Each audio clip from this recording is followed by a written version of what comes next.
Ni kalau nampak pensan kita ni, ada juta-juta malaikat ni, penuh ni. Kalau nampak tak jadi tidur pula kita tengok dia je. Penuh para malaikat datang kelilingkan majlis ni, dan semua sebut-sebut nama setiap ahli majlis ni. Dan dia mencintai majlis-majlis ni sekarang daripada langit. Malaikat tengok kita lebih kurang macam bintang-bintang bercahaya, seolah-olahnya begitulah. Macam kita tengok ke langit nampak bintang, para malaikat nampak kita ni macam bintang-bintang bercahaya. Ni majlis-majlis ilmu dicari, dan semua makhluk termasuk ikan dalam laut minta ampun untuk dosa kita. Jadi syukur pada Allah, Allah yang pilih, bukan tersilap, bukan tak sengaja. Walaupun kita yang pilih, kita rasa macam kita pilih nak datang, Allah beri pahala, kita berusaha untuk datang, yang menguruskan dapat pahala kan, yang membantu, yang menyumbang, semua sekali Allah Subhanahu Wa Taala beri pahala. Semualah yang bersama-sama dalam majlis ni, Allah beri pahala yang sangat besar. Jadi syukur ke Allah. Cuba semua pegang orang sebelah cakap tahniah. Allah sayang. Syabas. Urut-urut sikit belakang dia, urut-urut sikit belakang. Tapi yang geletik pula akan melatah belakang. Gosok-gosok sikit, urut-urut sikit. Urut-urut sikit. Cakap tahniah, gosok tepuk sikit belakang, jangan kuat-kuat sangat. Fading Ustaz. Tahniah Allah sayang. Fading. Masya-Allah. Allah sayang semua sekali. Cakap tahniah, syabas kan. Tahniah, syabas. Jadi kasih sayang Allah SWT yang memilih kita semua dalam majlis ni. Jadi kita rasa syukur pada Allah, nikmat yang tak berhenti-henti. Jadi bila kita baca Quran, mula-mula ayat kita baca Bismillahirrahmanirrahim. Apa maksud dia? Dengan nama Allah, Maha Pemurah, Maha Pengasih, Maha Penyayang. Sebenarnya ayat tu dia sangat mahal, sangat berharga. Lebih mahal, lebih berharga daripada segala-galanya dalam dunia ni. Saya jumpa ada seorang kakak, saya ceramah dekat dia, orang dia buat ceramah dekat ada satu private club tau. Dia buat majlis buka puasa, dah lama dah, dekat Jalan Ampang belakang tu ada kelab-kelab, restoran and pub gitu kan. Bukan kelab, pub apa macam kecilnya, private-nya ni, orang kaya-kaya. Saya pun pergi kat situ, saya ada cakap. Bila saya habis ceramah, saya nak keluar, ada seorang kakak kejar saya. Kakak tu kejar, dia seksi juga, tak tengok sangat lah, tengok sikit-sikit je. Ustaz kan tengok sikit lah Tiba-tiba dia pun cakap, Ustaz saya tak percaya Tuhan. Dulu saya percaya Tuhan, sekarang saya tak percaya Tuhan. Saya rasa Tuhan tu tak ada, tipu, sebenarnya tak ada, begitu, begini. Saya kata kat dia, kenapa kakak? Rupa-rupa dia kata ayah dulu jahat, pergi masjid tapi pukul mak dia. Dia jadi tak faham, apa benda lah bapak pergi sembahyang pukul mak pula, saya tanya bapak. Jadi dia pun tak faham. Akhirnya dia tak percaya agama, dia mula cari suami dia. Sekali suami dia lagi mangkuk daripada bapak dia. Suami dia baik, orang luar negara semua sekali, dapat ada rumah dekat-dekat KLCC, semua tu orang kaya. Tapi apa jadi kat dia, bila dia mabuk pun dia jadi macam lain macam juga. Malam-malam jadi teruk kadang-kadang. Bila ada masalah hidup, dia pukul juga isteri dia. Dia mula teringat ayah dia. Dia pun berpisahkan suami dia yang sekarang. Dia kata suami dia double mangkuk pada bapak dia. Sekarang dia besarkan anak lelaki. Sekarang anak lelaki dia pula buat dia macam suami dia, marah-marah, suruh-suruh. Dia kata anak dia pula triple mangkuk kan, lagi teruk. Tak percaya Tuhan. Dia cakap kat saya, Ustaz saya tak percaya Tuhan. Saya rasa Tuhan ni semua tipu je. Saya kata, tanya Ustaz, Tuhan ada ke tak ada? Saya pun kata, kakak, saya ada pergi Thailand, ada program sebulan dekat Bangkok tu. Pergilah sampai ke Yala semua sekali. Masa saya kat sana, tengah malam, saya dengar ada orang nangis-nangis. Ada orang nangis-nangis dekat sebelah luar. Tengah orang tu nangis-nangis, apa jadi? Dia nangis teruk.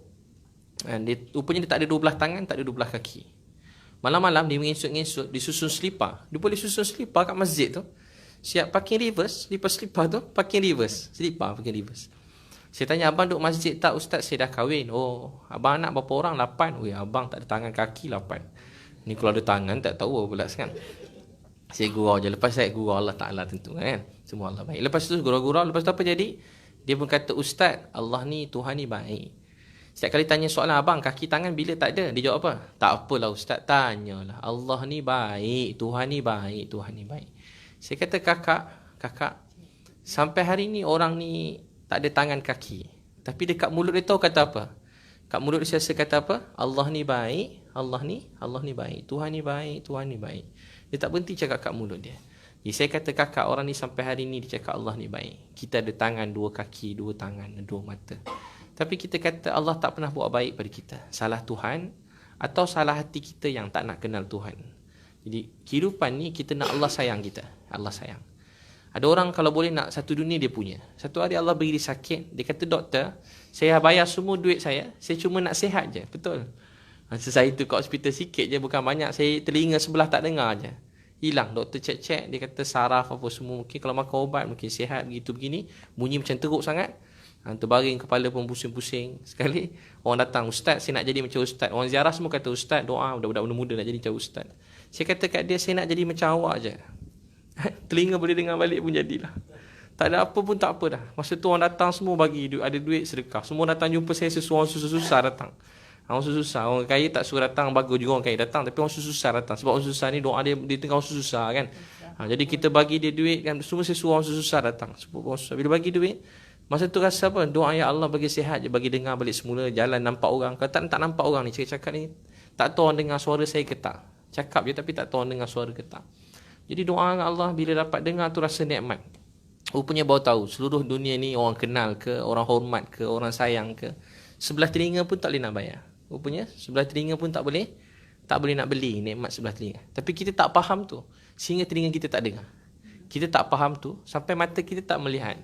Kita tak faham nikmat kaki ni, nikmat ni. Kita tak faham. Satu hari tiba kita terbaring baru faham. Malam ni tiba-tiba gigi sakit gigi lah malam ni. Baru faham nikmat sihat tu. Mulut tiba-tiba kena ulcer penuh mulut. Tengok orang makan, baru sedapnya lah dia orang makan. Kita takkan sedar nikmat tu. Sebab tu, kita kurang bersyukur dengan nikmat Allah beri. Sehingga, tapi orang-orang dulu, dia ada nikmat ke, tak ada ke, dia miskin ke, dia kaya ke, dia sihat ke, dia sakit, hati dia ingat Allah. Jadi bahagia dia 24 jam. Jadi bahagia tu sebenarnya dekat mana? Dekat hati kita. Kalau hati kita mengingati Allah SWT. Allah beritahu ala bi zikrillah tatma'innul qulub. Dengan ingat Allah, hati tu menjadi tenteram, jadi tenang. Bila kita baca Bismillahirrahmanirrahim, apa maksud dia? Dengan nama Allah Maha Pemurah Maha Penyayang. Apa maksudnya? Allah sangat sayang kita. Kalau tiba jalan ada orang gila kejar kita, kakak saya sayang kakak, kita pun seram, kita lari kan orang gila. Tapi kalau yang cakap sayang tu seseorang kita suka juga dia cakap sayang kat kita, kita bahagia. Tapi kalau yang cakap tu mak ayah, besar tak nilai dia kalau cakap sayang pada kita tu mak ayah? Besar. Saya selalu sebut sampai hari ni, yang paling saya rindu dalam hidup, dulu susah, jadi paling saya rindu dalam hidup bila air lahir, walaupun saya kat Pakistan ke, kat Bangla ke, kat India ke, dekat Singapura ke, dekat Thailand ke, air lahir saya 21 bulan 12 cuti sekolah. Saya cuti sekolah mesti pergi dakwah mana-mana, kampung asli kata luar negara ke, susah tu orang tolong. Setiap kali air lahir 21 bulan 12 saya akan set telefon mak. Tunggu dapat duit shilling tu, masuk call pada luar negara sekejap, mak cepat cakap duit tak ada. Mak saya akan cakap, Abi, selamat hari lahir mak sayang Kak Abi. Itulah perkataan yang paling saya rindu dalam hidup saya. Masa tu saya tak tahu harga dia. Sebab mak kata, kau air lahir jangan tak telefon mak tau. Sampai hari ni perkataan paling saya rindu dalam dunia, dan saya sanggup buat apa saja untuk dengar perkataan tu. Mak saya cakap Abi, mak sayang sangat pada Abi.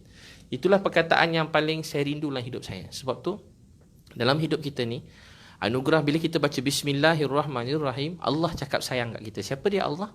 Yang beri mak kita, yang beri ayah kita, yang beri macam-macam nikmat dalam dunia, yang beri segala-galanya. Untuk tu kita kena selalu cakap terima kasih pada Allah. Cuba semua tengok tangan kanan masing-masing. Sempurna tak tangan kita? Sempurna tak tangan kita? Semua orang kata ya Allah, terima kasih beri kami, sunyi Dewan ni kan, Surya Pesang Lagu. Terima kasih beri kami tangan yang sangat sempurna. Cuba semua tengok tangan kiri pula. Semua kata ya Allah, terima kasih beri kami tangan yang sangat sempurna. Sempurna. Cuba pegang wajah masing-masing. Ini wajah yang paling sempurna di dunia Allah bagi. Tak ada kurang, tak ada apa-apa lemah. Manusia panggil tak sempurna, tapi di sisi Allah wajah kita semua ni sempurna. Tak ada apa-apa kurang. Cakap ya Allah, terima kasih beri kami wajah yang sangat sempurna. Setiap kali kita tengok cermin, doa kita, ya Allah, seperti mana Engkau telah cantikkan, baikkan wajah aku, seperti itu Engkau cantikkan, Engkau baikkan akhlak aku. Amin. Itu doa tengok cermin. Orang tu cantik ke, tak cantik ke dia, apa pun orang panggil. Ada orang dalam dunia panggil, setengah orang panggil OKU.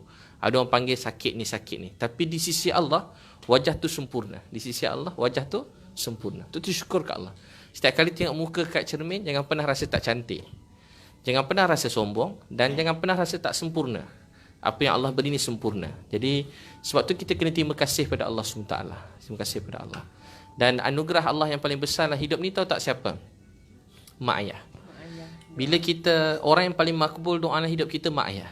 Pernah sekali Aisyah radhiyallahu anha, pernah dengar kan? Isteri Nabi, Dia nangis, "Ya Rasulullah, tadi ada seorang mak datang. Mak ni dia bawa 2 anak, dia lapar. Saya tak ada apa nak bagi. Saya ada 3 kurma je." Bayangkan rumah Nabi. Nabi bukan miskin. Pagi-pagi dapat 2 guni, 3 guni. Sebelum maghrib Nabi sedekahkan. Kalau rumah Nabi ada kurma atau ada duit, Nabi tak tidur kat rumah, dia tidur kat masjid. Nabi SAW tidur kat masjid. Kita tak mampu buat macam tu lah. Kita belajar sedekah sikit-sikit. Jangan sampai kita tak makan kan. Kita tak mampu. Tapi Nabi, dia dapat pagi berguni-guni emas. Sebelum maghrib habis. Sebelum maghrib je habis. Baiknya Nabi SAW. Bukan orang miskin. Rumah Nabi kadang-kadang nak hidupkan api pun tak ada minyak nak hidupkan api. Aisyah radhiyallahu anha kata kalau ada minyak, kita hidupkan, kita guna untuk masak. Tapi untuk masak pun tak ada minyak. Macam mana minyak nak hidupkan api rumah? Nabi SAW kalau masuk rumah, kadang-kadang kena tunduk. Rumah Nabi sempit, gelap. Masuk rumah kena tunduk.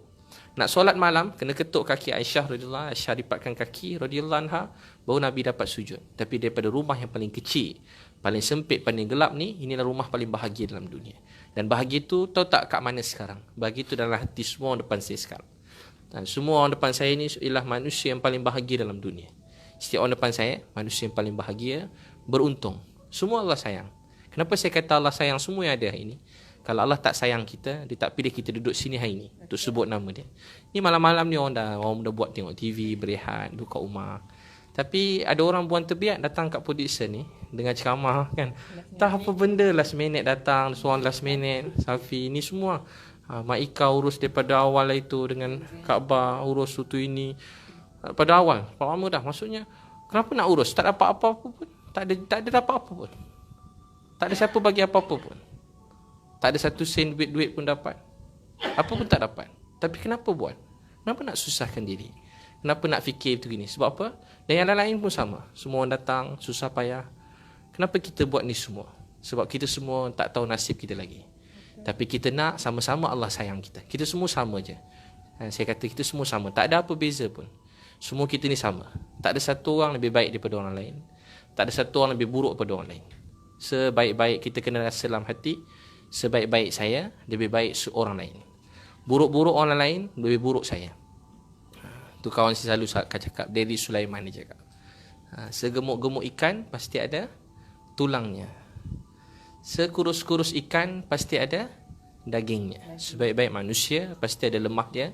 Seburuk-buruk orang ada baik. Saya percaya itu sampai bila-bila. Dan kalau nak tahu, itulah apa yang Nabi SAW percaya. Nabi percaya semua orang baik. Dalam hati dia ada iman, dalam hati dia ada kekuatan iman. Untuk itu kita belajar dekat dengan Allah. Dan kita kena belajar hargai mak ayah kita. Kalau mak ayah kita tak ada, kita masih boleh buat baik pada dia dengan menjadi anak yang baik. Aisyah radhiyallahu anha kata, saya tak ada apa nak bagi. Saya bagilah 3 kurma. Sekali mak tadi buat apa? Dia bagi anak dia 1. Kemudian dia bagi anak dia 1. Dia bagi 2 anak kiri kanan. Anak ni seorang, anak ni 1. 1 seorang dia bagi. Lepas tu anak dia nangis, dia bagi kerat 2 kurma tu, bagi lagi ke anak. Aisyah radhiyallahu anha nangis. Dia tengok muka mak dia mesti lagi lama tak makan daripada anak dia. Tapi dia sanggup ambil kurma tu bagi ke anak dia. Ya Rasulullah, baiknya mak tadi. Dia dah lama tak makan. Aisyah radhiyallahu anha nangis. Sebab apa dia nangis? Orang yang lapar, dia memahami perasaan hati orang lain yang lapar. Kalau kita sebab tu kita kena puasa supaya kita tahu kesusahan orang lain. Kalau kita selalu senang lah hidup kan, kita tak belajar susah payah, kurang bermujahadah. Macam ni kita susah payah lah ni, susah datang sini. Walaupun duduk kat hotel, susah. Datang sini nak duduk, nak ikut, buat apa nak susah? Bukan dapat apa pun. Yang lain datang dapat apa? Dapat apa-apa tak ada. Tapi kenapa nak datang? Sebab kita tahu kita datang tu kita nak belajar. Walaupun kita bukan siapa-siapa, kita nak Allah sayang kita. Dan kita tahu Allah tu sangat sayang kita. Lepas tu apa jadi? Dia pun nangis. Nabi kata Allah sayangkan hamba ni 70 kali seorang mak sayangkan anak dia. Jadi Allah sangat sayang kita. Dan anugerah Allah yang paling indah dalam hidup ni mak ayah. Untuk tu kalau ada mak ayah, hargai dia dengan baik. Setiap kali kita melihat wajah dia, Allah beri pahala. Kita peluk dia, dapat pahala. Kita sayang dia, dapat pahala. Kita menunaikan keinginan, kehendak dia, dapat pahala. Kita gembirakan dia, dapat pahala. Kita doakan, dapat pahala. Kita jadi anak yang baik, dia dapat pahala. Kita bangun malam, dapat pahala. Ini 3 hari duduk sini, dapat pahala. Gembira mak ayah kita. Kalau dalam kubur dah meninggal sekarang, kalau boleh dia bangun balik, cakap terima kasih kat anak dia. Sebab anak dia datang duduk dengar, duduk majlis ilmu 3 hari, paksa diri. Dan Allah suka semua sekali. Allah tengok. Orang tak nampak, Allah tengok. Sekarang Allah tengok kita. Dia tahu apa isi hati kita semua. Dia sangat sayang kita. Kita tak dengar suara, tak ada suara malaikat cakap Allah sayang kita, tapi dia sayang kita. Apa buktinya? Kita duduk sini, sihat semua sekali, masya-Allah. Cantik semua sekali. handsome semua sekali kan. Berseri-seri semua sekali, baik-baik, bercahaya semua sekali. Ya Allah sayang kita. Jadi sebab tu kita belajar hargai mak ayah. Saya je cerita sikit. Saya pernah banyak kali cerita. Mungkin masa tu tak dapat, mungkin kat kedai-kedai kadang tak apa dengar sangat kan. Ni mungkin dekat tempat yang sunyi sikit kan. Tapi saja lepas tu saya kan masa umur 15 tahun, bapak saya bankrupt, mak kerja kedai makan. Saya ingat gaji 200-300 ringgit, mak bawa balik rumah, bawa makan nasi goreng, share adik-beradik. Semenjak umur 15 tak minta duit dengan mak. Jadi semangat kerja kuat-kuat. Saya tahu semua kat depan saya pun sama juga. Jadi semangat kerja kuat-kuat. Saya pun cari kerja paling belas, kerja kuat-kuat. Tapi masa tu gembira dengan hidup bahagia. Saya kalau susah je masa tu belajar, semayang. Ada apa-apa masalah, minta dengan Allah. Wasta'inu bisabri wassalah. Sebab tu saya syukur dapat jadi orang Islam ni. Saya syukur sangat. Saya gembira sangat. Walaupun tak sempurna, saya gembira. Saya fikir kalau Allah tak kutip saya, tak ambil saya betul-betul tak tahu apa jadi hidup saya sekarang. Betul-betul tak tahu. Saya macam mimpi je rasa macam. Saya ingat lagi macam mana hidup keluarga saya. Keluarga saya 20 tahun yang lalu. Hidup saya dulu-dulu 20 tahun yang lalu. Belum tahu semayang, tak kenal Allah. Masa tu jadi budak degil je. Memang jahat tu, kecil sekolah rendah tapi kawan budak besar. Jahat-jahat bukan sikit-sikit jahat. Semua benda jahat-jahat tu semua ikut pada kecil. Tak pernah takut apa-apa. Semua benda jahat saya lah tanggung. Orang besar ni gunakan saya kecil. Tapi lepas kenal Allah tu bahagia. Walaupun tak ada duit pun sedih tapi bahagia. Hari-hari doa sampai cakap ke mak, mak jangan sedih tau. Nanti Bik dah besar mesti Bik tolong mak. Sebab Allah janji kalau kita niat untuk mak ayah, buat niat tu kebaikan ni, mesti Allah tolong. Tu saya cakap kat mak sehari. Mak cakap jangan belagak nak, mak kan. Tak apa nak, kau tak senang ke, tak kaya pun tak apalah. Janji kau sihat nak, jaga diri, mak macam tu lah. Janji kau selamat, dah tu je mak bahagia. Memang kita memang selalu cakap tu. Dia tak nak kita putus asa, sebab tu dia tak suka bagi harapan tinggi-tinggi. Mak-mak dulu-dulu. Dia sudut pandangan dia. Jadi dia kata tak apalah nak, apa-apalah nak. Jadi kau selamat dah lah. Jadi hidup kau elok dah lah nak. Kita kan anak-anak, tak mak, boleh. Saya boleh buat macam ni, macam ni. Lepas tu kan, sampai saya pergi Pakistan, pergi Bangla, pergi India, masa tu buat dakwah belajar. Saya umur 11 tahun, tiba saya tulis surat kat mak hari-hari. I love you mak, I love you ayah. Tu yang kata bila telefon mak, dengan mak cakap Bik, tak ada kek, tak ada birthday party semua tak ada. Bik selamat hari lahir, mak sayang kat Bik. Itulah hari lahir saya semenjak 20 tahun yang lalu. Dan saya sangat rasa nikmat macam tu. Suatu hari rezeki tu mudah sikit. Sebab tu saya seronok macam kongsi sikit macam ni. Rezeki tu lebih sikit. Rasa bahagia sangat. Dapat duit tu, saya dapat duit lebih bagi mak, bagi isteri. Sedih bila mak nak beli spek mata, tak ada duit nak belikan. Mak nak makan datang KL, tak ada duit. Sebelum tu saya duduk masjid je. Sebab tu kalau tengok orang tepi jalan, saya kesian kat dia. Susah-susah saya tidur masjid, tak pernah saya tidur tepi jalan. Apalah nak sampai hidup kau nak kena tidur tepi jalan. Kita tengok orang tidur tepi jalan ni. Yelah kita, mungkin kita kata dia malas ke, ada yang dia memang degil kepala batu, memang ada.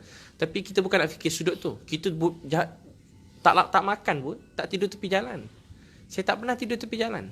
Paling tidur kat tepi masjid ada kena marah. Tidur kat tepi longkang masjid dekat luar lobi tu kan. Lobi pula tidur kat luar masjid tu, tidur kat tepi tu. Tu biasa. Sebab tu saya selalu pesan. Lepas tu apa jadi? Dapat duit sikit bagi mak. Masa tu sedih lah. Nak beli, bila kahwin pula susu anak pun tak ada duit nak beli. Susah. Tapi kan tiba-tiba rezeki curah-curah. Alhamdulillah. Tiba-tiba dapat duit bagi mak sikit. Saya pergi kampung asli berdakwah. Setiap tahun saya pergi sebulan, 2 bulan macam tu lah. Kan 3 bulan. Bulan Januari saya cuti sebulan. Ni terlepas tahun ni. Tahun ni tak. Awal 1 Januari saya akan cuti sampai Februari. Saya akan pergi jauh-jauh sikit lah. Pedalaman sikit. Nak cuci hati. Sebab ceramah ni orang puji. Kerja ceramah macam ni nikmat daripada Allah juga. Bukan kata tak gembira. Macam ni kan. Orang dengar semua pandang je muka saya baik-baik. Kan? Jadi bila macam tu sombong. Yang dengar jadi baik, yang cakap jadi sombong. Lupa diri. Mula perasan. Ingat baik kan? Orang pandang je kita dengar. Saya lupa diri lah. Ada janggut, mula perasan baik kan? Orang puji-puji siang malam, mula lupa diri. Tapi sebenarnya kita tak tahu lagi nasib kita di akhirat esok.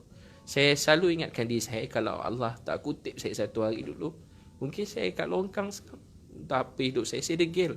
Mungkin dia kena tangkap masuk penjara katnya. Memang jahat betul.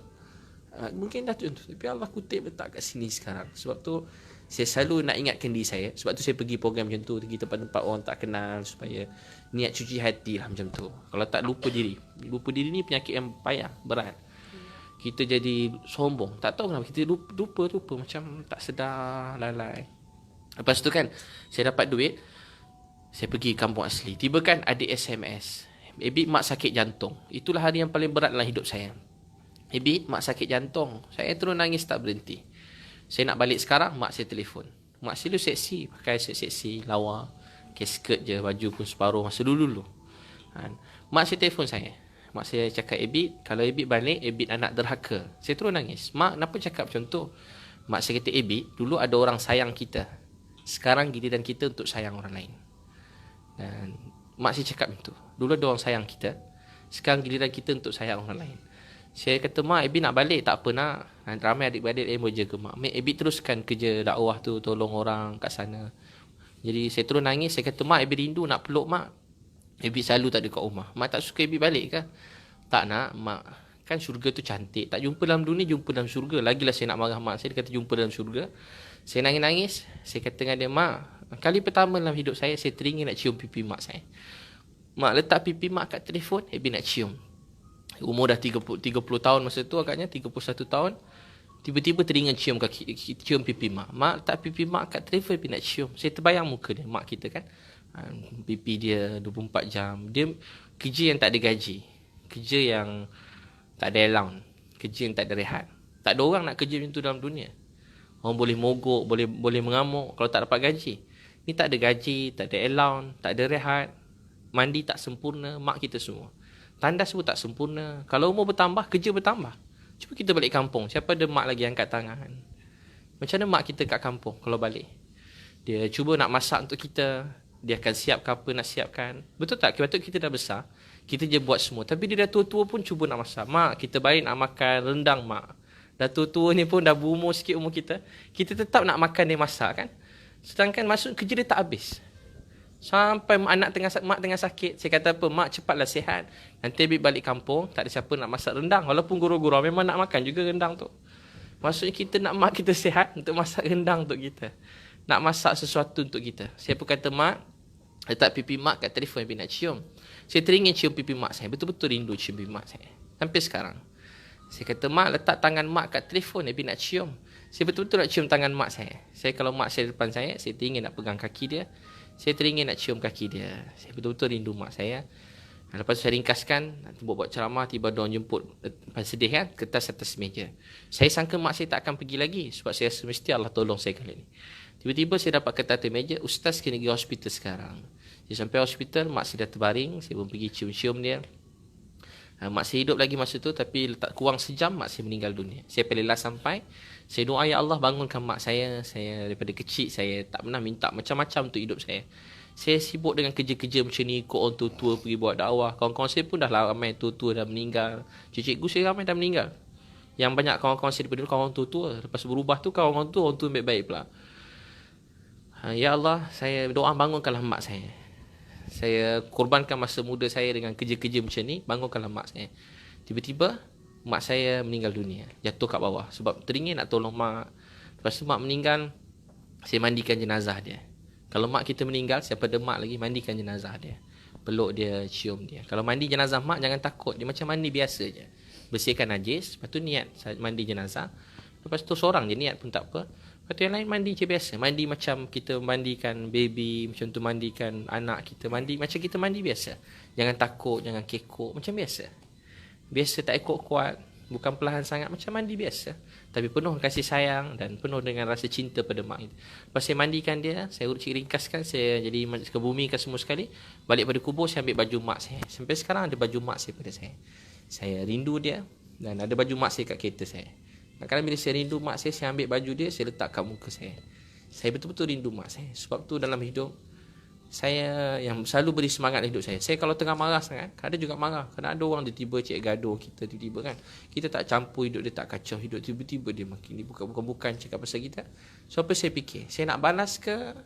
Nak update status macam dia juga ke? Saya nak buat apa?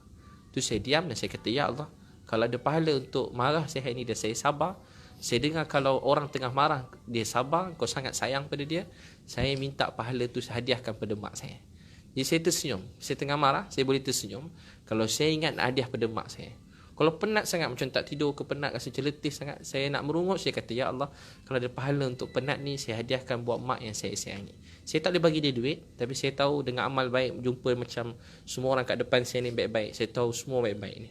Orang yang paling baik dalam dunia Allah sayang semua sekali. Berkat jumpa orang baik-baik ni, saya niat kalau ada pahala berjumpa dengan orang baik-baik ini, ya Allah, saya hadiahkan buat mak yang saya sayangi. Jadi untuk tu kita kena niat begitulah hidup, hargai mak ayah kita. Dan antara cara hargai ini, kita jaga solat awal waktu. Jadi hamba Allah yang baik. Walau macam mana kita sibuk, solat 5 waktu ni asas. Orang yang jaga solat awal waktu, Allah janji jaga di dunia akhirat. 5 minit je, tapi dia sangat besar erti. Solat bukan sebab kita baik, solat sebab kita hamba. Orang dulu solat bila kita takbir Allahu Akbar, Allah Maha Besar, pintu kita dengan Allah yang dibukakan. Allah sangat cinta orang yang solat, walaupun dia tak khusyuk, tapi dia berusaha memperbaiki solat di awal waktu. Allah sayangnya. Itu walau apa kita jadi, kita berusaha jaga solat awal waktu. Balik ni kita niat jaga solat waktu, jangan tinggal subuh, zuhur, asar, maghrib, isyak. Kita letak jadual ni lebih pada jadual kerja, lebih penting pada makan, lebih penting pada tidur. Seolah-olahnya kalau kita tak miss hari mesti makan sekali, tapi jangan pernah tinggal solat 5 waktu. Seolah kita boleh miss makan tengah hari, makan pagi, tapi jangan tinggal solat 5 waktu. Kita boleh hari tu tiba-tiba tak pergi kerja, sakit, tapi solat dalam keadaan sakit kita solat. Kalau tak boleh berdiri, duduk. Tak boleh duduk, baring. Tak boleh baring, apa keadaan? Dengan mata kita solat. Mana-mana kita pergi dalam dunia, jaga solat 5 waktu. Dalam Quran kata solat ni tanda hamba Allah SWT. Tanda kita hamba Allah. Aisyah radhiyallahu anha kata, azan dilaungkan, Nabi SAW seolah-olah tak kenal kami. Dia jaga solat awal waktu, dan kita jaga mak ayah kita dengan baik. Dan jangan sedihkan dia, jangan susahkan dia, jangan sakitkan hati dia. Saya tahu semua depan sini yang baik-baik. Tu terus selalu doakan dia. Lepas sembahyang, anak yang saleh, kata Imam Ghazali, lepas solat fardu, jangan lupa doakan mak ayah kita. Jangan lupa doakan mak ayah kita. Sayang dia. Masya Allah. Baik, siapa nak share sikit-sikit? Apa-apa saja yang terfikir setelah kita berbual, apa terfikir? Mak ayah ke, solat ke? Mungkin kita, siapa nak share? Saya dulu pun macam tu. Mula pada sinilah ke sini. Siapa-siapa nak share boleh. Angkat je tangan, kita share. Ni sesi ni sebelah tu lah. Question. Apa yang difikirkan? Question dulu. Assalamualaikum. Sekarang saya cuma terfikir wajah mak saya. Sebab saya rasa saya seorang anak yang dahaka. Daripada 7 adik-beradik, saya rasa saya yang paling teruk. Saya malukan mak bapak saya kat kampung. Sampai saya sendiri tak berani nak jalan kaki balik kampung bertahun-tahun. Raya saya balik rumah orang, tumpang raya. Bila saya cakap rindu nak peluk mak, nak cium mak, ya saya pun rindu sangat tu. Semua orang pun sebagai seorang anak semua rasa ingin nak peluk, nak cium tangan mak. Tapi saya dah pilih jalan macam ni. Saya rasa saya dosa sangat dekat mak dan bapak saya. Saya doakan semaganya saya buat hari ni, 3 hari saya kat sini, akan diberi kepada mak dan bapak saya. Mudah-mudahan ni orang yang baik, Allah sayang. Jadi mudah-mudahan Allah terima anak yang baik, anak yang sempurna, tak ada apa-apa kurang. Mak ayah pun orang baik, sayang. Saya percaya kita jumpa hari ni pun kerana doa mak ayah. Dia sayang dalam hati. Kalau setiap kali awak rasa rindu kat dia, mak ayah awak rindu juta-juta kali lebih rindu. Juta-juta kali. Bukan sekali, bukan 2 kali, juta-juta kali lebih daripada apa yang kita sebagai anak-anak rasa. Mak ayah kita sangat sayang kita. Kalau kita rasa sedih, satu hari kita akan hilang dia. Dia juta-juta kali kalau hilang anak dia. Jadi saya doakan panggil apa? L, semoga L jadi anak yang paling baik dalam dunia, anak yang saleh. Sekarang dah baik, dah sempurna, tak ada apa kurang. Sikit-sikit lepas ni jaga solat dan cubalah ziarah mereka, walau apa pun tak apa kan. Senyum, sayang mereka, maafkan semua orang. Maafkan adik-beradik, maafkan mak ayah, maafkan semua orang kampung, maafkan semua. Tak apa, kita berusaha perlahan-lahan. Yang penting jaga solat dulu. Yang penting nanti ziarah dia 2 perkara tu, solat dengan ziarah, itu saja. Yang lain tak apa. Allah terima dunia akhirat. Kalau kita rasa rindu pada mak ayah kita lebih juta-juta kali rindu pada kita. Jangan pernah rasa Mak ayah memang macam tu. Keadaan macam ni yang saya tahu kan. Mak ayah kalau marah tu dia memang rasa berat. Saya cakap tadi kan, saya dengan anak saya macam tu kan. Masa dapat anak pertama, saya orang paling happy dalam dunia. Anak nombor apa? Bongsu. Mesti dia sangat rindu anak bongsu dia. Hari yang bahagia. Dia tengok ada anak seorang lagi. Sangat bahagia, sangat gembira. Dan segala-galanya buat mak ayah. Walaupun dia selalu marah. Mak ayah ni itulah kelemahan mak ayah pula. Dia kalau marah, dia cakap macam tu kan. Bukan-bukan.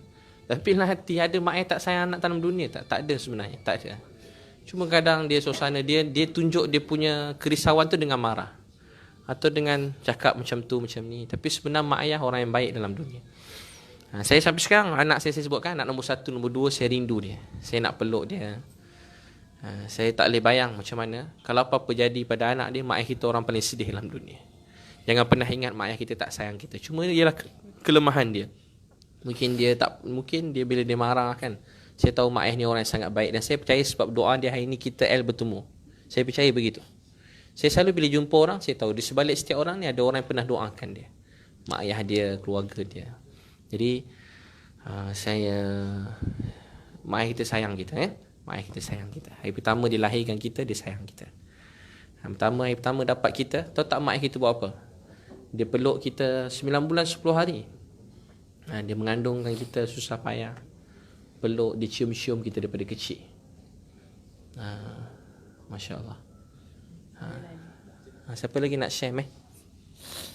Assalamualaikum. Kisah saya lain sikit, Ustaz. Ayah saya datang rumah, mak selalu masak benda yang saya suka lah. Dan dia selalu cakap kerana saya terbangun tidur lambat, dia masuk bilik, dia kata, Apit, berhentilah bisnes. Balik kampung, duduk kampung. Kenapa ayah kata? Sebab ayah tak nak tengok kau susah.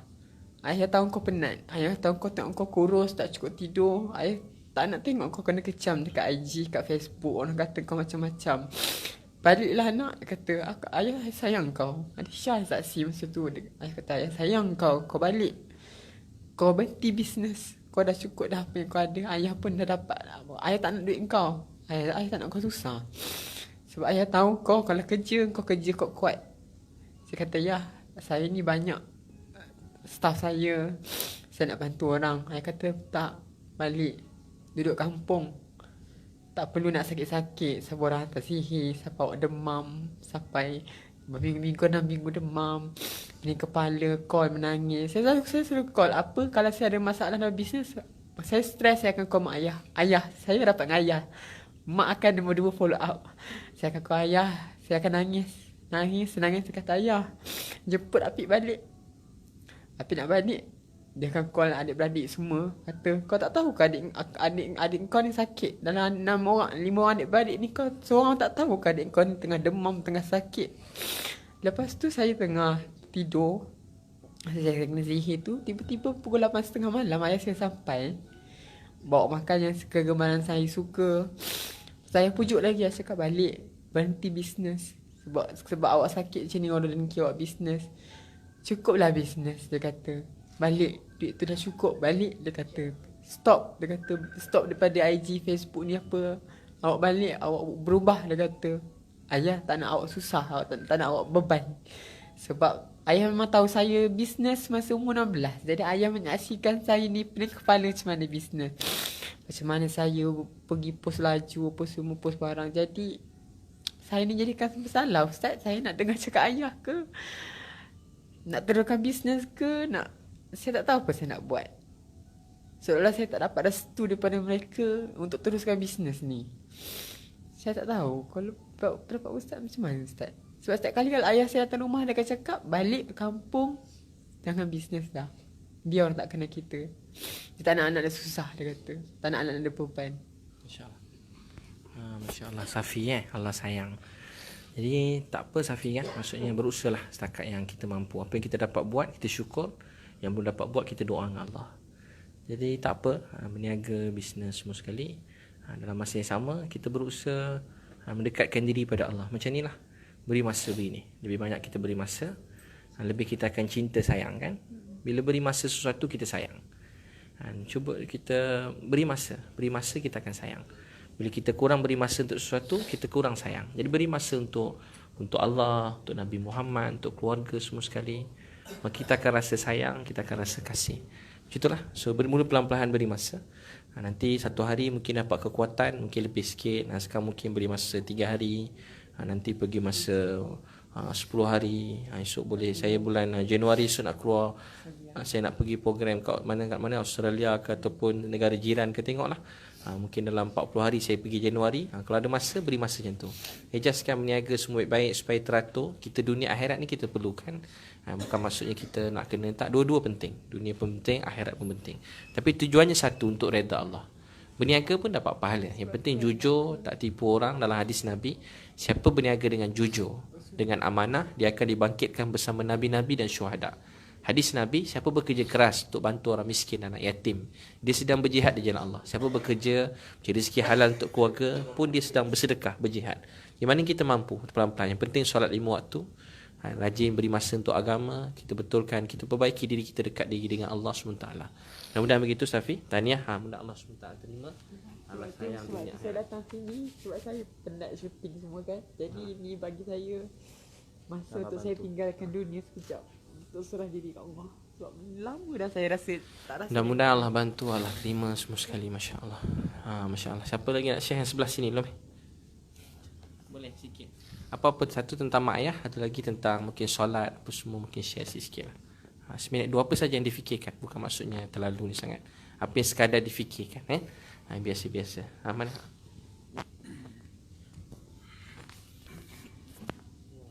Bismillahirrahmanirrahim. Assalamualaikum. Kalau kita mengenangkan ibu, memang kita sedih sebab saya kehilangan mak saya tahun 2006. Waktu tu bulan Syawal, 6 Syawal. Sebelum tu dia sakit stroke selama 3 tahun. Saya dengan adik-beradik lah bergilir-gilir bela dia. Tapi apa yang saya bangga pada diri saya dapat membawa mak saya pergi umrah pada tahun 2002 bersama Ika sekali. Itu satu kepuasan bagi diri saya, walaupun masa tu saya tak tahu apa lagi tentang sembahyang pun saya belum lagi. Masa nak pergi umrah tu pun kita orang pergi Bali dulu, ingat tak Ika? Lepas tu Izzat ajak pergi umrah. Saya cakap dengan Izzat aku belum bersedia lagi Izzat nak pergi umrah. Tapi Izzat kata, Mak Ita, nak tunggu bersedia lagi kita bila? Lepas tu saya balik, saya fikir inilah masa untuk aku berubah dan membawa mak aku pergi umrah. Alhamdulillah saya dapat bawa mak saya dan nenek saudara saya pergi umrah. Dan sejak balik daripada umrah tu, saya sedikit demi sedikit saya berubah daripada yang jahiliah kepada sekarang lah. Sembahyang 5 waktu tak tinggal. Dan sembahyang pun di surau kadang masjid. Alhamdulillah lah, dengan berkat yang saya tak tahu langsung, bukan tak tahu Ustaz. Saya tahu masa belajar sekolah, tapi bila saya dah jadi artis, 30 tahun saya tinggalkan sembahyang, saya tinggalkan segala-galanya, dan saya mencipta nama yang gah di Kuala Lumpur dan Malaysia. Semua kenal saya. Tapi Alhamdulillah, Allah bagi hidayah pada saya waktu umur saya 40 lebih kalau salah. Pergi umrah, daripada saya tak tahu, masa saya pergi umrah pertama kali, waktu sembahyang asar sampai dekat Madinah, saya tengok imam tu tak baca Fatihah dengan kuat. Saya diam, kenapa imam tu tak baca dengan kuat kan? Selalu, sebab saya tak pernah sembahyang kat surau, kat masjid. Jadi pertama kali tu saya sembahyang, saya pun tak baca lah. Tiba-tiba dia dah rokok. Saya pun ikut jugalah. Tapi lepas tu saya tanya Ustaz tu kata sembahyang zuhur dengan asar memang tak ada kuat suara. Pada tu saya belajar sikit. Sampailah saya okey dalam sembahyang lah. Walaupun tak macam yang lain-lain. Dan di tempat saya, di surau saya sama tinggal dengan Mimi. Kalau orang tak ada azan, saya pergi surau tengok tak ada orang, saya anulah azan. Sebab sebelum tu saya pergi kahwin rumah anak buah Zamani, saya berkaraoke bagai nak gila. Tapi bila saya balik tu, aku boleh karaoke bagai nak gila, takkan aku tak boleh azan. Lepas tu saya pun tekadkan ni, saya azan. Ya Allah, lepas tu saya rasa lega. Bila kata muazzim tak ada di surau, saya lah buat azan. Lepas tu kalau imam tak ada, saya tengok semua yang muda-muda, saya yang paling tua, saya dah 61 Ustaz. Orang tolak saya jadi imam. Walaupun saya tak pandai sangat, saya macam terpaksa. Boleh ke Ustaz? Itulah. Tapi saya buat jugalah. Kerana yang dalam jemaah tu kadang-kadang ada, tempat saya ada Negro, ada Bangla. Jadi diorang tolak saya. Jadi saya, walaupun saya ni nyah, tapi saya buat juga. Alhamdulillah lah boleh. Tapi orang-orang surau dengan saya semua, sebab saya 5 waktu, alhamdulillah lah saya tak pernah tinggal. Dan juga ada kelas-kelas agama pun saya tunggu daripada maghrib ke isyak, selalu ada kelas agama kan. Saya tunggu. Jadi diorang semua kenal saya. Bila saya tak ada, diorang tercari-cari lah. Baru-baru ni saya pergi luar negara 40 hari, saya tak beritahu. Diorang amat risaukan saya. Yang telefon lain, yang mesej lain. Jadi saya terpaksa beritahu saya berjalan kerana tak nak menyusahkan diorang kan lah. Jadi dengan saya yang tak tahu apa dulu, alhamdulillah berkat pergi umrah, saya terus demi sedikit berubah. Daripada dulu orang takut dengan saya, sekarang orang dah mesra dengan saya. Tapi masih ada juga lah yang takutnya orang sebelah ni jahat ni. Tapi alhamdulillah lah Ustaz, saya rasa bahagialah sekarang dengan perubahan yang saya dapat ni. Dan arwah mak saya selalu saya sedekahkan macam-macam lah. Semua sedekah tu untuk mak saya. Dan ayah saya masih ada lagi. Umur dia 86 tahun, masih sihat. Dan kalau seminggu sekali, sebulan sekali, saya mesti balik jenguk dia. Tahniah ambil berkat umrah. Lama dah umrah. Niat pergi haji InsyaAllah Siapa nak pergi haji, pergi umrah, angkat tangan. Siapa niat tahun depan pergi umrah? Siapa dah niat, pasang niat. Boleh pergi haji tahun depan. InsyaAllah, moga Allah kabulkan. Moga Allah kabulkan, insyaAllah. Siapa lagi nak share? Siapa? Meh, mana? Yang sebelah tadi tak, ni sikit, ada sebelah ni. Sikit tadi saya pasal solat. Apa tadi macam ni, ada punya bayan siang tadi. Boleh balik sikit. Okay, Assalamualaikum. Okay, terutama sekali saya nak minta maaf.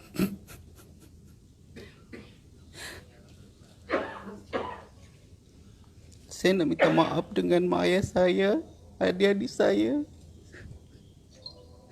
Sebab saya dah terlalu jauh. Saya macam dah tak pedulikan diorang lagi.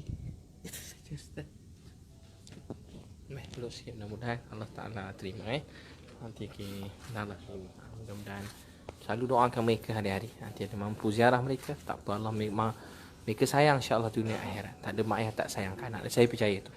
Walaupun pun jadi, saya tahu betapa rindukan mak kan, rindukan ayah.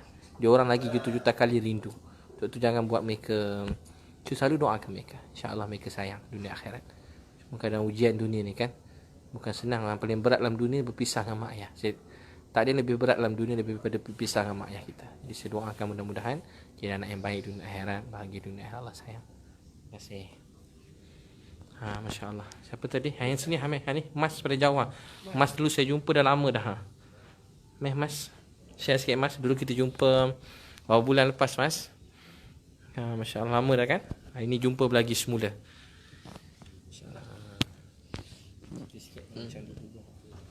Assalamualaikum. Sebenarnya saya dah hidup selama 26 tahun. Sebenarnya tak ada sesiapa pun yang tahu. Saya memang betul-betul rindukan mak saya, walaupun saya tak pernah jumpa dia. Mak ayah saya tak pernah jumpa walaupun sekali. Sebelum ni memang tak pernah rasa rindu. Tapi bila saya dah mula sembahyang 5 waktu, saya selalu rindu. Tiba-tiba saya rasa mak ayah saya ada dengan saya. Saya rasa dia orang wujud walaupun saya tak pernah jumpa dia orang sampai ke hari ini. Masa kecil dulu yang saya tahu, mak ayah saya tinggalkan saya dengan 1 botol susu, 5 helai kain lampin.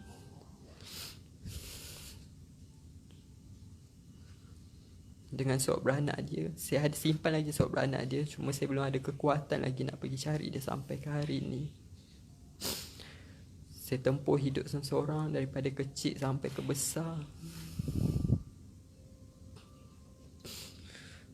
Umur 12 tahun saya dah ada kat lorong.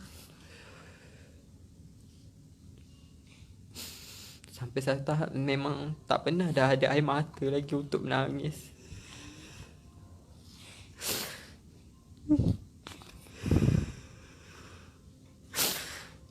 Saya tak tahu saya nak salahkan siapa.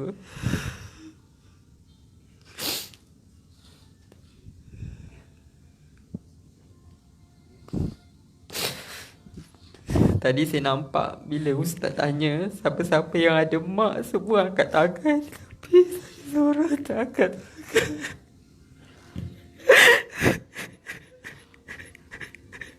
Allah sayang dunia akhirat. Allah sayang Mas kan. Daripada hari pertama saya jumpa Mas beberapa bulan yang lepas, Mas nak belajar sembahyang masa tu. Mas kata, hari saya pergi mana saya beritahu. Setiap kali orang cakap apa-apa tentang maknya sebagainya, orang cakap kat tepi lorong, saya cerita pasal Mas. Saya ada seorang bernama Mas, lahir-lahir mak ayah ditinggal dengan surat beranak. Dia kerja kat tepi lorong daripada umur 12 tahun kat Kuantan. Jual diri, bukan jadi kaya, bukan nak jadi apa pun, dapat duit nak kena makan. Untuk makan minum pun tak cukup. Berapa ringgit sangat. Siapa suka kerja kat lorong macam tu? Siapa suka? Ujian untuk Mas. Tapi dia kuat sampai ini dia lalui, dan beberapa bulan ni dia mula belajar sembahyang 5 waktu. Dia belajar Quran, dia pergi program 3 hari, dia kuatkan diri sampai hari ni. Datang sini daripada Kuantan, last minute juga malam tadi dia datang pada Kuantan sampai 1 pagi. Mas tahu tak, Mas lah anak yang paling baik dalam dunia. Mas anak yang sempurna yang baik. Mak ayah awak walaupun tak pernah jumpa dia, saya tahu mungkin ujian dia masa tu kan, dia kalah dengan ujian tu, tapi dia melahirkan Mas dalam dunia. Ada orang bunuh anak dia, tapi dia dah lahirkan. Ujian ni dia mungkin dia kalah, dia tak tahu apa, kita pun tak tahu apa sebenarnya, tapi dia kalah. Tapi kalaulah masa tu dia boleh patah balik semula, saya rasa dia akan dia sangat sedih. Setiap hari dia lalu hidup tu mesti dia ingatkan Mas. Kalau dia masih ada hari ni, dia setiap hari akan menangis, rindukan Mas. Kalau dikatalah dia dah tak ada, saya doa mereka masih hidup sihat. Tapi kalau dia dah tak ada, sekarang dia dalam, saya rasa kalau dia dalam kubur, dia sangat bahagia. Sebab anak dia sedang buat baik. Anak dia sedang berhijrah, kuat sendiri. Sendiri cari, dia sendiri cari mesej nak jumpa. Bukan orang cari dia sendiri. Allah sayang kat Mas. Tu saya beritahu Allah sayang. Tak ada siapa-siapa salah. Yang lepas tu telah berlalu. Tak apa. Semua ada silap. Jadi Mas orang baik, Allah sayang, sempurna. Saya ingat tu Mas kan. Allah sayang Mas. Wallah Allah sayang. Allah sangat sayang Mas. Allah sayang dunia akhirat. Mas tak ada apa-apa kurang. Anak yang sempurna, anak yang baik. Mas anak yang baik. Allah sayang. Mak ayah Mas pun sayang kat Mas. Tapi ujian ni kadang-kadang kita macam kita. Kadang orang tersini, bukan kadang-kadang jalan kita tu tunjuk kat situ. Ada orang tak pernah terfikir. Macam mana boleh jadi apa pula orang panggil sekarang kan, jadi ni. Ujian hidup orang tu jadi ujian untuk Mas. Jadi Mas kena jadi orang paling kuat dalam dunia. Allah sayang.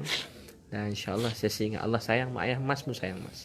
Maafkan mereka. Bila Mas cakap Mas rindu nak jumpa mak, jumpa ayah, saya tahu Mas anak yang baik. Maafkan mereka. Jangan berdendam. Macam Mas tak dendam langsung kan. Saya tahu Mas walaupun sedih, kadang marah pun ada, saya tahu. Tapi bila Mas kata rindu nak jumpa mak ayah, saya tahu Mas anak yang baik. Ada orang ada mak ayah, dia salahkan mak ayah dia. Tapi semua orang ujian hidup kan. Jadi kita memaafkan. Allah sayang Mas. Allah terima Mas peluk sikit. Allah SWT Allah sayang dunia.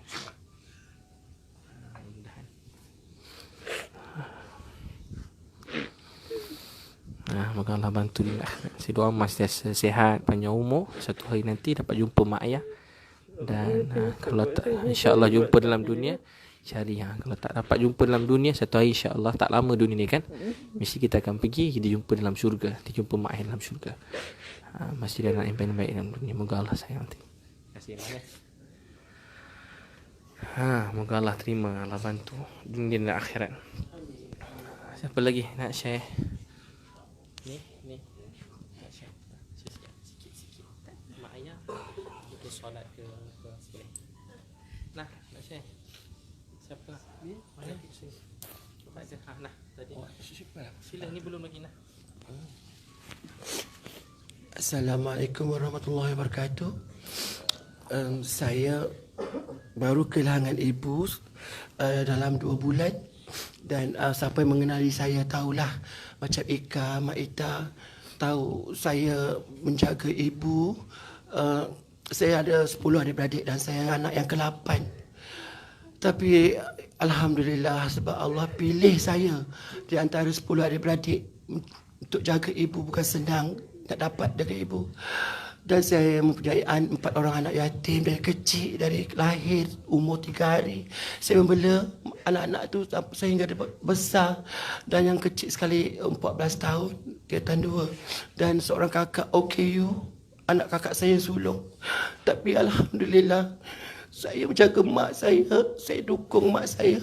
Saya papa mak saya bilik air, saya mandikan mak macam mana mak mandikan saya. Kemudian saya pakaikan pampers mak. Bila mak buang air, saya lap najis mak semua dengan hati ikhlas. Bila mak tak buang air 2-3 hari, saya susah hati. Saya berdoa pada Tuhan, Ya Allah, pergilah mak aku buang air besar sebab saya takut mak saya sakit. Tiba-tiba Allah makbulkan doa saya, mak saya berak sebanyak-banyaknya. Alhamdulillah. Saya papas kaki mak, saya ambil tisu, saya lap. Dia lap bersih-bersih. Kemudian saya spray. Saya kasih bersihkan mak saya. Lepas tu saya cuma tinggalkan mak saya waktu mandi je. Saya solat sebelah mak, tidur sebelah mak.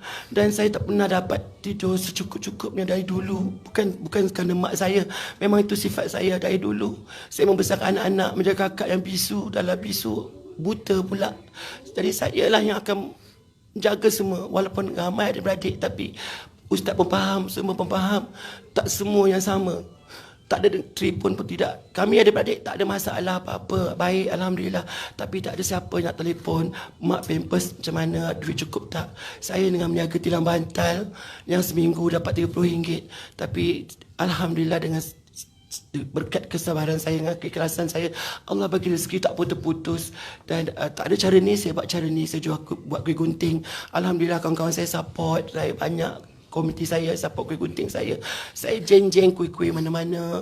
Asal ada Mak Iz buat program, saya bawa kuih gunting. Jual kat pelajar-pelajar, kat student-student kat situ. Alhamdulillah. Tapi saya rindukan mak, Ustaz. Saya rindukan mak saya. Sedangkan ialah ibu yang melahirkan kita, Kak Ustaz. Memang kalau boleh, Allah bagi pilihan. Saya nak mak saya hidup balik. Tapi itu mustahil. Tapi alhamdulillah Allah pilih saya jaga mak. Syukur alhamdulillah. Tahniah jaga mak ni. Rezeki dapat jaga mak, tak semua dapat jaga mak dia kan. Rezeki yang paling besar dalam dunia dapat jaga mak bila sakit. Saya pun tak dapat buat, abang saya banyak buat. Adik saya yang buat, saya tak ada buat macam tu. Saya cemburu dengan abang adik saya. Jadi saya cemburu pada ni sebab dapat khidmat mak dengan baik. Tahniah. Doa dunia akhirat, Allah terima semua sekali, insya-Allah. Jadi kita semua dalam hidup ujian beza-beza kan. Nampak kerusi sama, tapi semua orang ada kisah hidup masing-masing. Itu kita nak Allah sayang kita nak Allah terima kita. Itu saja maksud kehidupan. Kita niat untuk redha Allah. Selalu kata, ya Allah, saya cuma nak engkau redha engkau, nak engkau sayang saya. Kalau engkau sayang saya, sayalah manusia yang paling bertuah dalam dunia ni. Kalau engkau tolak saya, tak terima saya manusia yang paling rugi, paling menyesal. Jadi kita nak Allah sayang kita. Itu matlamat hidup kita. Walau apa pun jadi. Orang suka ke tak suka, orang faham ke tak, orang nak tahu ke tak nak tahu, tak payah, tak penting. Apa yang penting, Allah maafkan kita ke tak. Itu yang sebenarnya. Tapi kita manusia, kita memang terkesan kalau orang cakap pada kita. Kita memang gembira kalau orang puji kita.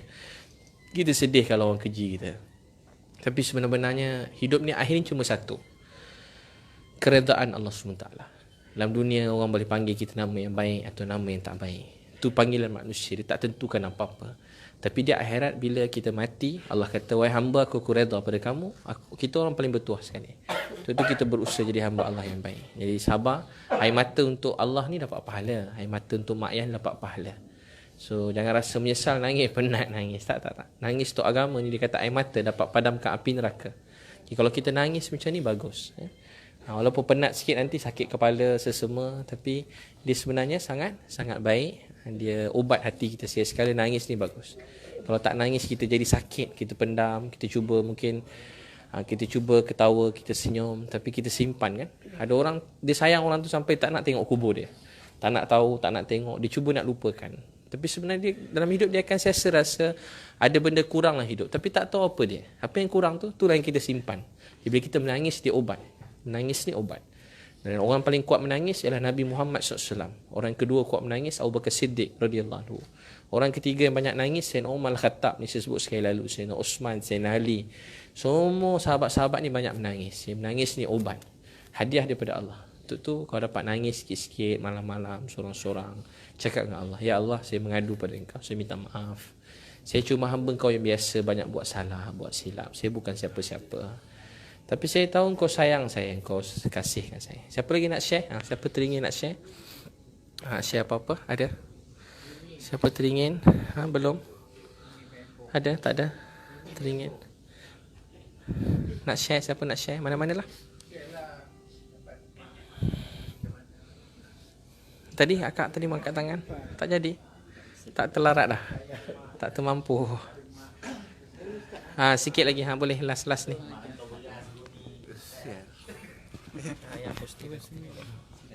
Assalamualaikum. Saya ni anak yang kedua bongsu lah, tapi dalam adik-beradik kira saya yang bongsu lah. Jadi mak saya tak ada, umur saya 17 tahun. Ayah saya tak ada, umur saya 19 tahun. Tapi alhamdulillah Allah bagi saya mak tiri. Mak tiri saya ni saya sayanglah dia kan. Walaupun dia tu sengal ubi. Palang, tapi saya tetap sayang dia. Saya anggap dia macam mak saya sendiri. Walaupun dia bukan yang lahirkan saya, dia jaga saya. Saya sakit, sekarang ni pun saya sakit sebenarnya. Dia lah yang susah payah sebab saya. Adalah Ustaz, Alhamdulillah. Boleh cakap apa? Ya, tak apa. Allah sayang semua sekali. Jadi kita niat jaga solat, jaga agama, jaga Islam, hidupkan sunnah Nabi SAW. Boleh semua sekali Mudah-mudahan Allah SWT terima. Baik, mari kita dekat-dekat tutup sikit. Ustaz saya Putra cerita sikit satu kisah pendek sahabat, apa-apa nasihat. Tu kita doa. Lepas tu saya nak bagi buku dulu ni. Hadiah buku. Saya nak share buku. Saya tak ada buku apa nak bagi hadiah. Buku doa boleh? Buku doa ada dah. Manzil ada. Manzil ni bagus baca. Dalam Sahih Abu Daud ada satu orang jumpa Nabi, dia macam ada penyakit, macam sakit lah, sakit-sakit yang berat lah. Walaupun termasuk gila, kalau dia baca salah satu obat dia, salah satu. Doktor mesti pergilah. Apa-apa pun doktor jangan tinggalkan hospital. Doa. Saya share sikit doa tu. Boleh buka buku doa tu saya ajar. Lepas tu buku 11 amalan kaya tu saya hadiahkan. Saya ada 9 buku. Ni buku yang ke-9. Yang ke-9. 11 amalan kaya. Buku saya yang baru hadiah. Dah lama dah tulis buku semenjak mula-mula dulu lah. Semenjak 7 tahun yang lepas. Dapat buku 11 amalan kaya tu. Tu saya hadiahkan. Buku tu bacalah. Baca bab 1 je dah rasa kaya. Lepas tu tak payah baca dah. Baca bab 1 je. Lepas tu ni buku doa. Buku doa tu buku kuning. Buku kuning. Keluar rumah saya share doa. Keluar rumah kaki kiri baca doa Bismillahi tawakkaltu ala Allah. Muka surat 2. Buku kuning muka surat 2. Buku kuning muka surat 2. Bismillahi. Cuba baca ikut saya. Bismillahi tawakkaltu ala Allah. La haula wala quwwata illa billah. Siapa baca doa ni, Allah beri 4 perkara. Allah jaga dia, cukupkan rezeki, jauhkan syaitan, Allah pimpin dia. Kemudian kalau hilang apa-apa sedih, muka surat 9. Siapa baca, Nabi kata kalau sedih, Allah beri pahala dan gantikan apa yang hilang. Setiap kali sedih baca Ada pahala macam mula-mula sedih. Baca inna lillahi wa inna ilaihi raji'un. Allahumma ajurni fi musibati wa akhlif li khairan minha. Ya Allah, ganjar ke atas musibah ini, gantikan dengan lebih baik. So bacalah doa tu. Kalau sedih, seorang sahabiah, suami dia meninggal, baca doa tu dapat kahwin dengan Nabi SAW. Abang saya laptop, baca-baca dapat laptop baru. Baca Rumi pun boleh. Nanti pelan-pelan boleh baca yang tu lah, belajar yang jauh-jauh itu. Masya Allah. Cukuplah doa tu saya share 2 lah. Dah malam-malam nampak penat dah kan. Saya sedih ni jadi penat nak tidur. Tidur awal nanti kita boleh semain tahajud. Tahajud ni 2 rakaat, Allah ampunkan semua dosa. Dapatkan buku tu, nanti bacalah, saya hadiah kat semua tu. Boleh nasihat sikit. Ustaz saya Putra. Nasihat, lepas tu saya doa. Bismillahirrahmanirrahim.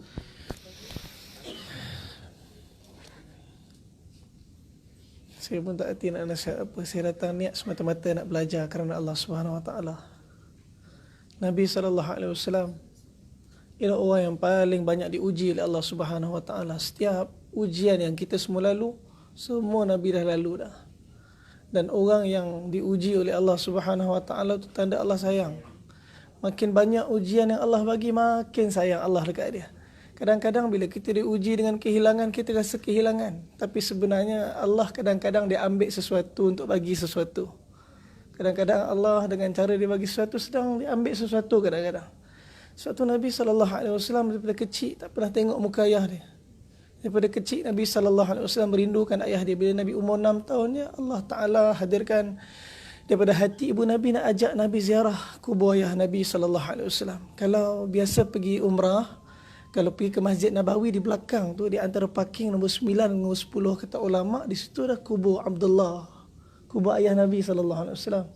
Tapi orang tak tahu, ramai tak tahu. Sedang kita dah berjalan atas kubur ayah Nabi tu, kerana pembesaran Masjid Nabawi. Di situlah dulu Nabi, ibu Nabi Siti Aminah, Ummu Aiman sebulan. Orang bila sayang orang ni, dia suka duduk lama-lama. Kita mungkin awal-awal jumpa ni, ada yang dah biasa kenal, kenal lah. Yang baru nak berkenal, bila dah mula sayang tu, kejap lagi hari last, nak berpisah tu jadi susah. Sebab ikatan cinta tu. Nabi SAW duduk dekat kubur ayah dia dengan ibu dia, dengan Ummu Aiman lebih kurang sebulan. Sampailah masa ditarik tangan Nabi untuk balik ke Madinah. Inilah kisah yang tercatat dalam sirah. Allah sedang siapkan hati Nabi untuk berdepan dengan satu kerja yang sangat besar. Sehinggalah sampai di satu kawasan yang bernama Abwa. Abwa dengan Madinah lebih kurang 150 km. Jauh. Jalan tu bukan jalan raya, bukan highway, bukit, belukar, batu, tak ada siapa kat situ. Di situlah Allah hadirkan satu kisah. Masa tu mak Nabi SAW sakit. Berguling ke kiri, berguling ke kanan, peluh keluar kat dahi. Dia panggil Nabi masa tu. Masa tu Nabi berumur 6 tahun. Kita kalau tengok anak-anak kecil umur 6 tahun sibuk dengan apa? Main, game, pinipin, boy. Tapi Nabi SAW masa tu matang sangat. Nabi duduk kat sisi mak dia. Nabi tahu mak dia sakit ni. Apa Nabi buat? Nabi dibagi nasihat terakhir oleh mak dia. Mak dia kata, kullu hayy mayyit wa kullu jadidin bal. Wahai Muhammad, sesungguhnya semua yang hidup mesti akan mati. Semua yang muda mesti akan tua. Seolah-olah Siti Aminah tahu itu nasihat terakhir, dan lepas ni dia takkan nampak dan takkan jumpa lagi anak yang dia sayang. Dan rupanya itulah saat ni Allah cabut nyawa Siti Aminah. Anak mana tak sedih tengok mak dia mati depan dia. Dipegang tangan Nabi SAW setelah dikebumikan Siti Aminah untuk balik ke Mekah. Baru berjalan sikit, Nabi lepaskan tangan Ummu Aiman. Berlari balik Nabi ke kubur mak dia. Nabi peluk kubur mak dia. Nabi kata, mak, saya dah tak ada siapa-siapa dah dalam dunia ni, tapi mak pergi dan mak tinggalkan saya. Mak, saya dah tak ada siapa-siapa dah dalam dunia ni, tapi mak pergi dan tinggalkan saya. Kerinduan hati Nabi kepada mak dia. Masa tu umur Nabi 6 tahun. Tapi riwayat menceritakan bahawa 53 tahun lepas tu. Masa tu umur Nabi 59 tahun dah. Macam kita kat sini. Walaupun dah lama dah setengah kita yang dah tak jumpa dengan ayah kita, yang mak ayah kita dah tinggalkan kita. Tapi ketika umur Nabi 59 tahun, Nabi lalu lagi kawasan tu, Nabi duduk dekat kubur. Nabi beritahu dekat para sahabat, siapkan kemah kat sini, kita berehat sekejap. Nabi tak masuk dalam kemah, Nabi duduk depan kubur tu. Ulama beritahu Nabi duduk bersilang kaki Nabi. Nabi duduk macam ni. Nabi peluk. Sehingga kan air mata Nabi mengalir basah janggut Nabi. Masa tu Abu Bakar pun tak tahu kenapa Nabi menangis. Abu Bakar menangis sekali. Sebab orang yang kita sayang menangis akan menjadi sebab hati kita pun terasa sedih. Umar pun tak tahu kenapa Nabi menangis. Umar pergi belakang Nabi, peluk belakang Nabi, kata, "Ya Rasulullah, cukuplah. Ya Rasulullah, cukuplah." Umar nak pujuk Nabi. "Kubur siapa ni, ya Rasulullah?" Nabi kata, "Ini Ummi. Ini Ummi." 53 tahun berlalu. Nabi tak pernah lupakan ibu dia. Nabi melalui susah payah untuk agama ni semata-mata supaya malam ni kita semua mengenal Allah sebagai Tuhan. Supaya kita dapat sujud menyebut nama Allah. Nabi menerima ujian dan hati Nabi dilukai. Sehingga lepas kewafatan Nabi berlalulah zaman sehingga umat dia sampai kita semua. Dan hati Nabi masih lagi dilukai. Hari ini kita nak bangun dalam keadaan kerisauan Nabi SAW. Duduk kat sini semata-mata nak dekat dengan Allah. Untuk hidupkan balik nilai jazbah agama dalam diri kita. Semoga Allah beri kekuatan pada saya sendiri untuk amal apa yang saya cakap. Semoga kita semua dapat amal kita. Dan kita sampaikan apa kita insya-Allah. Doa sikit. InsyaAllah. Jadi kita nanti tidur, kita ambil uduk. Ambil uduk bagus sebelum tidur. Nabi kata siapa ambil uduk, malaikat teman dia tidur, doakan dia. Jadi sebelum tidur ambil uduk. Dan bila tidur baca 3 kul. Kalau ingat kul Allahu ahad sampai habis, falak, lubenas. Kemudian tiup kat tangan, sapu suhu badan. Nanti Allah lindung kita daripada apa-apa pula. Penyakit zahir, batin, semua sekali lah. Gangguan ke ujian ke semua Allah jauhkan. Di masa tidur tu dia apa-apa datang, yang kita baca sapu sampai kaki. Kemudian bila tidur bagus menghadap kiblat, mengiring ke kanan. Bagus sebelum tidur niat sembahyang tahajud. Dan kita insya-Allah esok 4.45 kita semua kalau boleh 4.45 tu semua berusaha untuk datang. Last sekali pukul 5 kita takbir lah. Pukul 5 je imam Allahu Akbar jangan kalau imam tu tak ada carilah. Imam yang tak ada. Takbir pukul 5 kita sembahyang. 4.45 kita ada sini, boleh sampai sembahyang je sendiri. Siapa tahu sembahyang je. Saja aku solat sunat tahajud 2 rakaat kerana Allah. Boleh sembahyang sendiri dulu baca. Nanti pukul 5 kita sembahyang sama-sama. Siapa sampai nak baca Quran ke nak zikir, doa dalam hadis Nabi, doa yang makbul lepas kita tidur malam ni sebelum subuh, doa tu dalam riwayat Bukhari dia kata apa? Allah dengar semua. Allah tanya siapa nak minta ampun aku ampunkan dia. Siapa nak bertaubat aku terima taubat. Siapa ada hajat aku tunaikan hajat dia. Sembahyang tahajud ni sangat mahal erti dia. Orang dulu Nabi-Nabi tak pernah tinggalkan tahajud. Malam ni 90%. Siang ni kita usaha siang malam di bawah 10%. Penentu dia malam. Sekarang orang umat ini malam ni kita tak bangun. Bukan nak awal sangat. Pukul 5 setiap hari kat rumah dah okey. Sebelum subuh. Jadi bagus tidur awal. Dalam kajian pun kata tidur awal ni bagus. Tidur 6 jam ni bagus. Ada keluar kat surat khabar semalam kan. Kurang tidur daripada 6 jam ni jadi penyakit. Aku jadi penyakit. Jadi kita kena tidur cukup. Boleh sakit jantung. Tidur tengah hari sekejap tu penting. Setengah jam 15 minit atau 15 minit ke 40 minit dia panggil kailullah. Dia orang putih kaji boleh hilang sakit jantung. Bukan boleh hilang, kita selamat pada sakit jantung. Tidur malam kena sempurna. Kalau katalah malam 4 jam, esok siang tu kena ganti sikit setengah jam. Dia macam 2 jam juga. Jadi kalau boleh 6 jam lah. Ustaz saya selalu pesan, amalan boleh macam sahabat, macam wali-wali dulu. Tapi tidur kena cukupkan. Jangan tidur lewat sangat lah maksudnya. Dan dia kata tidur sebelum pukul 12 ni, dalam kajian, hormon kesihatan kalau budak-budak membesar, orang tua ni keluar antioksidan apa semua 1,5. 1 jam setengah sebelum pukul 12. 11.30 tu bagus dia tidur. Macam tu lah dari segi kajian. Dia akan buat kita sihat. Ustaz saya pesan, boleh buat apa amal pun. Nak bawa berdakwah ke, nak buat amal malam ke, nak buat kebaikan, tolong orang susah. Tapi tidur cukupkan. Saya mula berusaha jaga tu lah. Saya dah 2 tahun ni tidur 2 jam je. Setahun ni tidur sikit-sikit je malam. Malam kan pergi tepi jalan tu. Jadi balik pukul 3 lah. Lepas tu balik rumah kan tak tidur. Tunggu subuh. Kadang-kadang balik pukul 2. Tidur sekejap. Pukul 5 dah pergi Kuala Terengganu. Pergi Perlis. Pergi Johor Bahru. Hari-hari macam tu.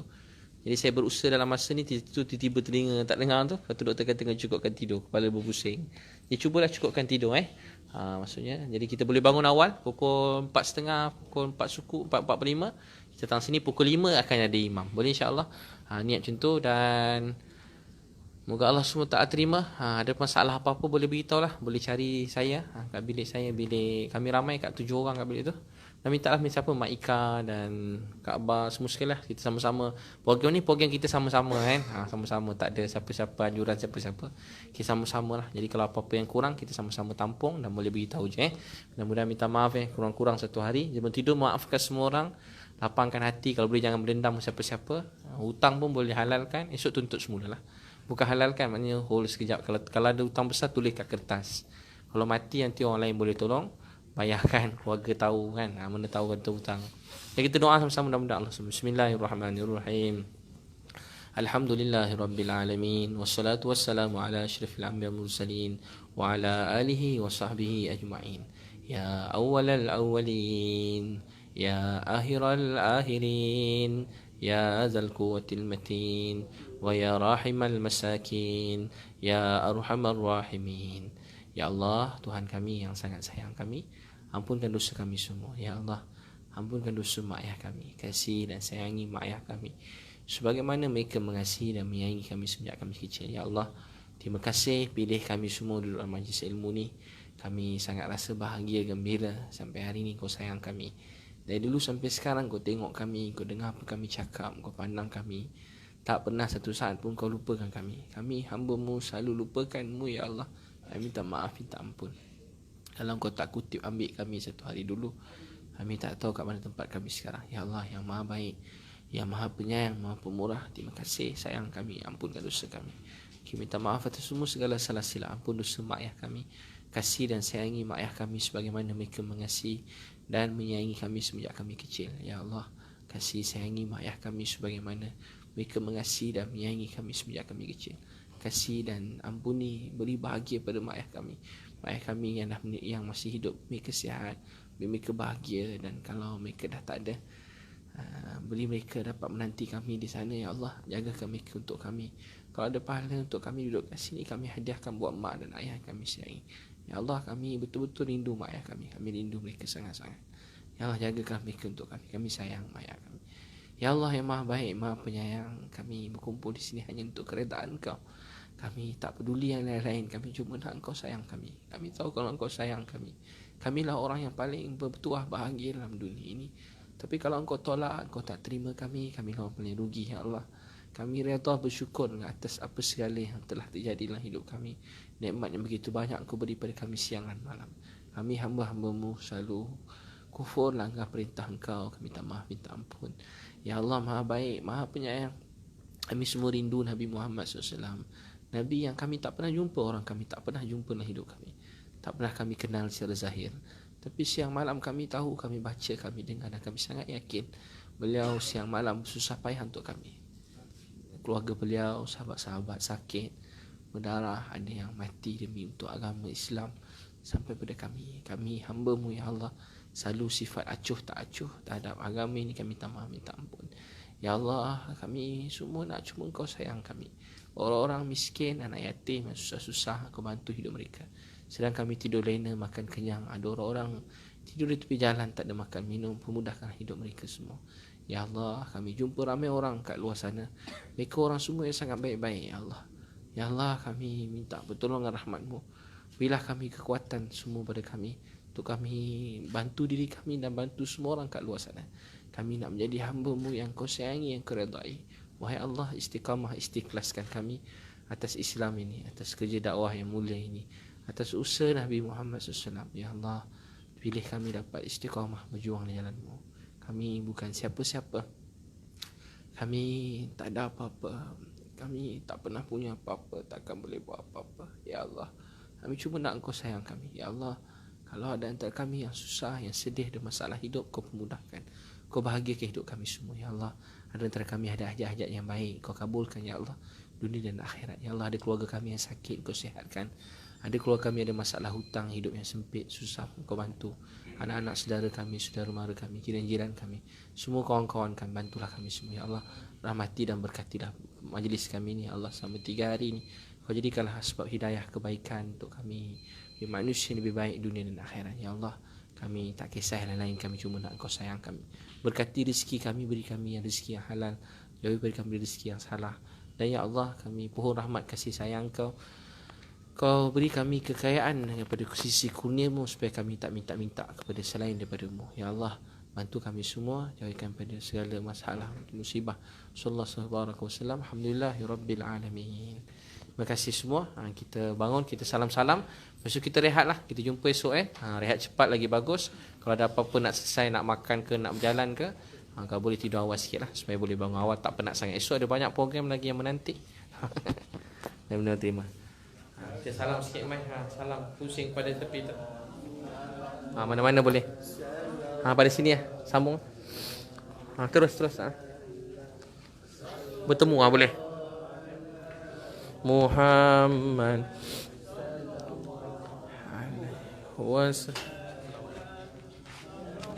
Nabi salam alaika ya Rasul salam alaika ya Habib salam alaika salawatullah alaika sallallahu ala Muhammad sallallahu alaihi wasallam sallallahu ala Muhammad sallallahu alaihi wasallam ashraqal badru alaina فاختفت منه البدور مثل حسنك ما رأينا قد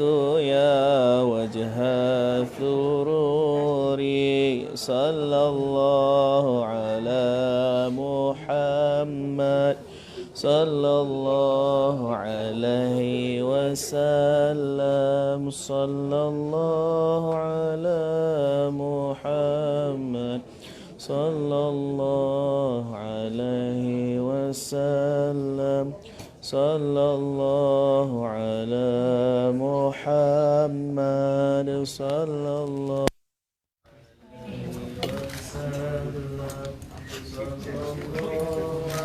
Datuk, salam.